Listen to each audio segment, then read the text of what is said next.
Autre sujet qui vous a vraiment fait beaucoup réagir au 32-16, c'est la suite de la tuerie en Norvège et le profil du criminel, du tueur.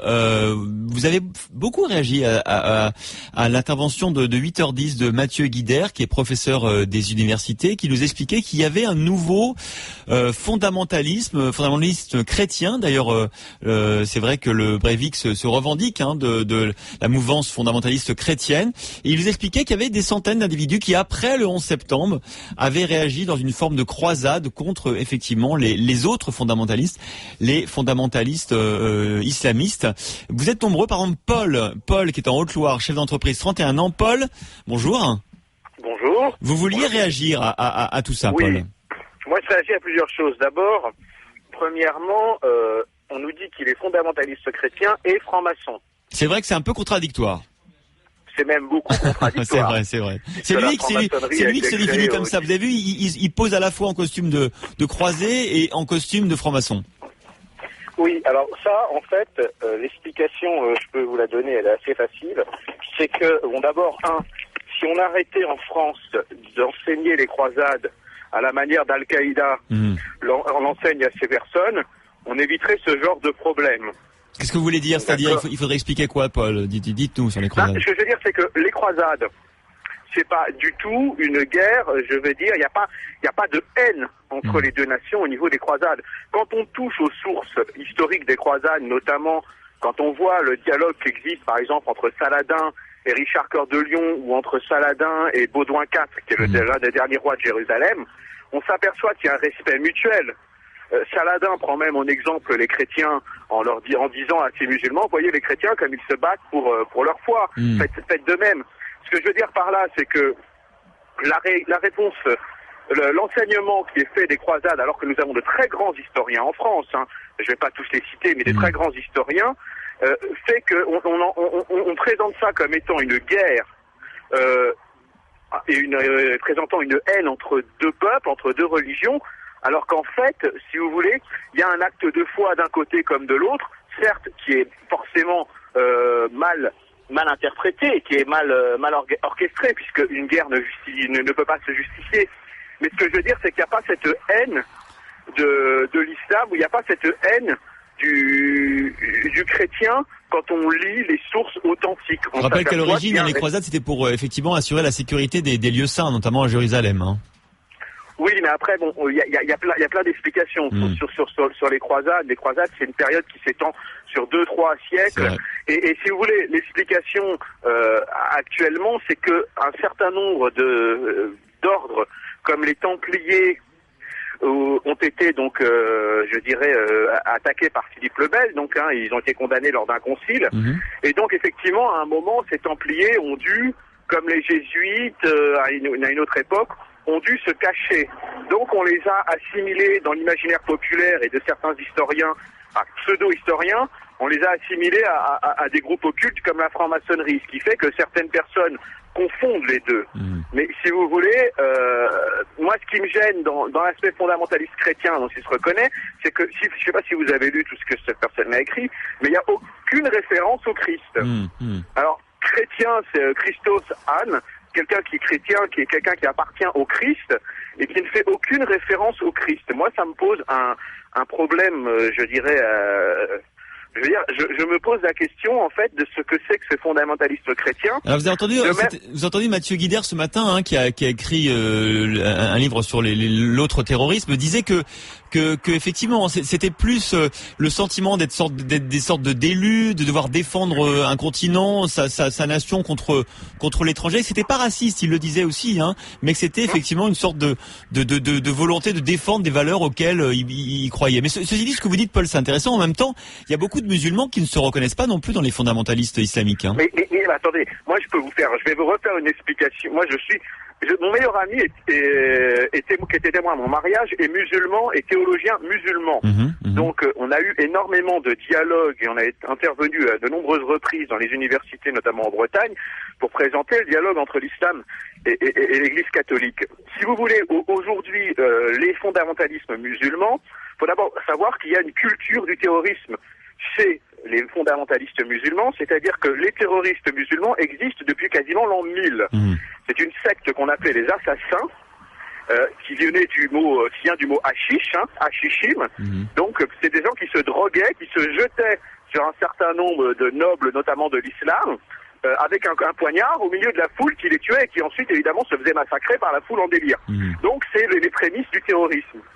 Mais ce terrorisme islamique est en fait issu de sectes, c'est-à-dire que tous ces terroristes en fait provenaient d'une secte issue de l'islam, et donc reconnue par les musulmans et par les chefs de l'islam comme étant des dangers, comme étant l'opposé même de l'islam. Donc au fond, Paul, ce que vous dites ce matin, c'est qu'il faut arrêter que ces individus extrémistes qui se revendiquent de telle ou telle religion, il faut arrêter que ça contribue finalement à attiser les religions les unes contre les autres. Ça n'a rien à voir selon vous, hein, Paul. C'est ça l'idée. D'une part, je dis ça que ça n'a rien à voir, mais d'autre part, ce qui est excessivement dangereux, dans le catholicisme, par exemple, vous avez un pape. Donc le pape peut condamner ces personnes-là. En islam, aujourd'hui, les théologiens de l'islam, les gens sages, et notamment les gens qui sont des shérifs, qui descendent du prophète, qui sont des musulmans éclairés. Moi, je veux dire, mon ami Sadek, je veux dire, sa femme, sa sœur est avocate internationale réputée. Hein, et je vous dis, ils descendent du prophète. Ce sont de vrais musulmans traditionnels, etc. Et ces gens-là sont considérés comme des traîtres. Pourquoi ? Parce que aujourd'hui, en islam, la secte des wahhabites et des salafites a pris le pouvoir. Aujourd'hui, les deux plus grands lieux saints de l'islam sont tenus par des wahhabites. Et les wahhabites, c'est une secte qui, lorsqu'elle a été créée il y a plusieurs siècles de cela, a été considérée par les musulmans de l'époque comme étant l'antéchrist, sachant qu'antéchrist signifie la même chose en islam qu'en catholicisme. Ça veut dire qu'aujourd'hui, on a mis à la tête des lieux saints de l'islam des wahhabites, qui sont en fait associés quasiment au diable quand un musulman a une culture historique réelle de l'islam. Donc on a mis des fous à la tête, et c'est nous qui les avons fait. On a créé l'État d'Arabie Saoudite pour contrebalancer le pouvoir de l'Empire ottoman. Et comme dans l'Empire ottoman c'est une secte des hanéfites, et que les hanéfites sont des musulmans tolérants, on a dit, pour être sûr que cet État musulman puissant ne s'entende pas avec l'Empire ottoman pour venir nous embêter, on va mettre à leur place l'opposé des hanéfites, des musulmans les plus libéraux, on va mettre les wahhabites. Et on a créé cet État d'Arabie Saoudite. Et aujourd'hui, il ne faut pas se poser de questions. Hein. C'est pas l'Afghanistan, c'est pas l'Irak. Hein. Le problème, il vient de là, et uniquement de là. Mais Paul, c'est passionnant. Vous êtes d'une érudition formidable. Mais merci de nous avoir décodé tout ça. Justement, Paul, vous avez raison de dire qu'il faut pas tout mélanger, faire attention aux amalgames. Mais bon, on a quand même eu cet historien qui nous disait qu'il y avait quand même un développement du fondamentalisme, alors qui se dit chrétien. Vous dites que c'est pas des chrétiens, mais en tout cas qui se revendique de la chrétienté. Et justement, ça a beaucoup fait réagir au 32-16, notamment Jean-Philippe, qui est chauffeur de poids lourd, Jean-Philippe, dans le Tarn-et-Garonne. Jean-Philippe, vous vouliez réagir, vous aussi. 44 ans, Jean-Philippe. Bonjour, Jean-Philippe. Ouais, bonjour, Christophe. Alors, allez-y, c'est la parole. Le micro vous est ouvert, Jean-Philippe. Je vous remercie. Franchement, j'ai bondi sur mon siège. J'en ai marre de vous entendre dire Ben Laden d'extrême droite et des extrémistes d'extrême droite. Il y a des trucs que je comprendrai jamais. Moi, je vous dis, ça fait 50 ans qu'on vote pour les mêmes, 50 ans qu'il n'y a rien qui avance. Je vais voter Front National au présidentiel et je me sens ni assassin, ni Ben Laden, ni Hitler. J'en ai marre de cette image. Mais c'est pas ce que nous disait Jean-Philippe, c'est pas ce que nous disait. Vous avez dit Ben Laden d'extrême droite. Non, c'est grave quand même. Mais non, au contraire, vous avez pas écouté. C'est Mathieu Guider qui nous expliquait qu'il y avait eu un extrémisme islamiste, pas du tout d'extrême droite, islamiste comme Ben Laden au 11 septembre, et qu'il y avait certaines personnes qui voulaient répondre à cet extrémisme islamiste par un extrémisme chrétien. C'est ce que nous disait Mathieu Guider tout à l'heure. Il n'a pas parlé de Ben Laden comme étant un extrémiste de droite. Il disait que la réponse à cet extrémisme musulman était un extrémisme chrétien. Voilà. Pas lui, c'est vous qui avez dit Ben Laden d'extrême droite. Non, j'ai pas pu dire ça. Mais donc repassez-vous la banne. Repassez-vous la banne. Comment voulez-vous que je dise ça, Jean-Philippe? Et franchement, comment voulez-vous que je dise ça? Moi, je vous dis que la question qu'on pose aujourd'hui, c'est est-ce que face à un islamisme qui s'est développé le 11 septembre avec ses attentats atroces, avec ses 3000 morts des Twin Towers, est-ce que en face de ça, cet individu norvégien qui se revendique d'un fondamentalisme chrétien, est-ce qu'il représente une mouvance d'extrême droite parallèle c'est le rapprochement que j'ai fait. Et c'est ce que nous m'a dit aussi l'universitaire. Jean-Philippe, comment voulez-vous que je dise que Ben Laden est d'extrême droite? C'est idiot. Alors, J'ai peut-être parlé trop vite, mais je peux pas dire ça. Non, mais écoutez-moi, Jean-Philippe. Je sais ce que je dis, je sais ce que je pense. Si j'ai ma langue à accrocher, excusez-moi, mais évidemment, je disais que face à cet extrémisme islamiste de Ben Laden, est-ce qu'il y avait en face un extrémisme d'extrême droite? C'est la question que j'ai posée, Jean-Philippe, notamment à Mathieu Guidère, professeur des universités. Voilà. Ouais, mais bon, je veux pas de comparaison comme ça. C'est, enfin, je trouve ça aberrant. Moi, mais ça, vous avez le droit de me dire que alors là, pour le coup, Jean-Philippe, vous avez le droit de me dire, moi, je veux pas qu'on compare, ça n'a rien à voir. Ça, allez-y. La parole est ouverte. J'ai pas de problème, Jean-Philippe, avec ça. Vous pouvez y aller. C'est ça, je veux dire, je veux ça ni assassin, ni extrémiste, ni Adolf Hitler, ni Ben Laden. Je me sens très loin de tout ça. Voilà, donc qu'on compare des choses comparables, mais pas. Je suis désolé, Marine Le Pen, c'est pas ni Ben Laden ni Adolf Hitler. Au bout d'un moment. Mais d'ailleurs, non, mais en plus, elle a condamné.